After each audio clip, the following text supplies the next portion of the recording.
एक बार की बात है, किसी नगर में एक राजा ने एक मंदिर बनवाया जिसमें श्री कृष्ण की एक मूर्ति भी रखवाई। लेकिन उसकी कभी पूजा नहीं की। पूजा करने के लिए मंदिर में एक पुजारी को रखा गया। पुजारी नियमित कन्हैया जी को नहलाता और बड़ी ही श्रद्धा भाव से उनकी पूजा अर्चना करता। राजा भी रोज कान्हा जी के लिए एक फूलों की माला भेज देता था और जब वह दर्शन करने आता तो पुजारी उस माला को उतारकर राजा को पहना देता। ऐसा करते करते पुजारी की भी उम्र बीत चुकी थी। एक दिन किसी वजह से राजा नहीं आ सका तो उसने एक सेवक के हाथ मंदिर में माला पहुंचा दी और कहलवाया दिया कि आज वह मंदिर नहीं आएगा, इसलिए पुजारी उसका इंतजार ना करे। इतना कहकर सेवक चला गया। पुजारी ने हमेशा की तरह कन्हैया जी को माला पहना दी। लेकिन जब शाम हुई तो पुजारी यह सोचने लगा, माला उतारकर किसे पहनाई जाए। उसने सोचा, क्यों न ये माला आज मैं ही पहन लूं। वैसे भी मेरी उम्र हो चली है, जीवन का क्या पता कब खत्म हो जाए। इतना सोचकर पुजारी ने माला उतारकर अपने गले में डाल ली, लेकिन इतने में ही सेवक आ गया और उसने बताया कि राजा की सवारी मंदिर में पहुंचने वाली है। राजा की सवारी आने की बात जब पुजारी ने सुनी तो वह डर गया। उसने सोचा कि अगर अगर राजा ने उसे देख लिया तो वह तो मरवा ही डालेंगे। आनन फानन में पुजारी ने माला उतारकर वापस कन्हैया जी को पहना दी।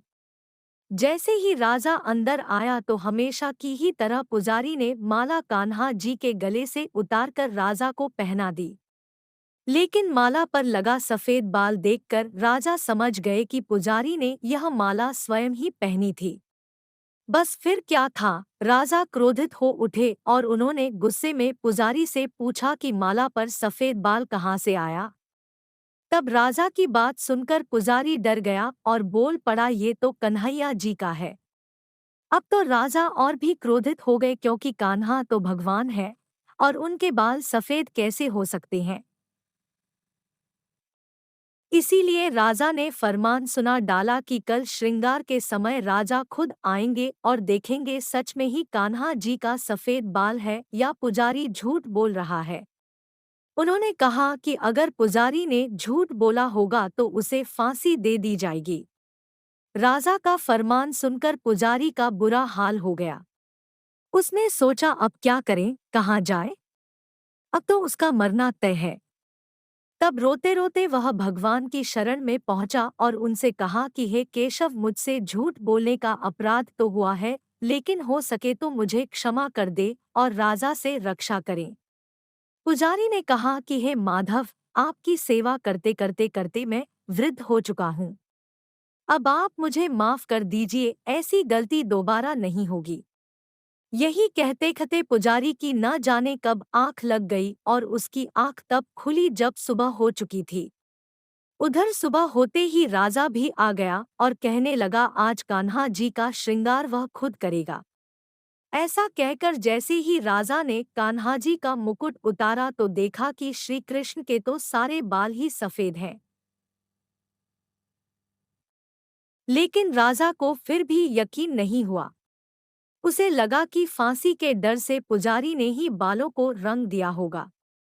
राजा ने सोचा कि क्यों न कन्हैया जी का एक बाल तोड़कर देखा जाए। इसके बाद राजा ने कान्हा जी का एक बाल तोड़ लिया।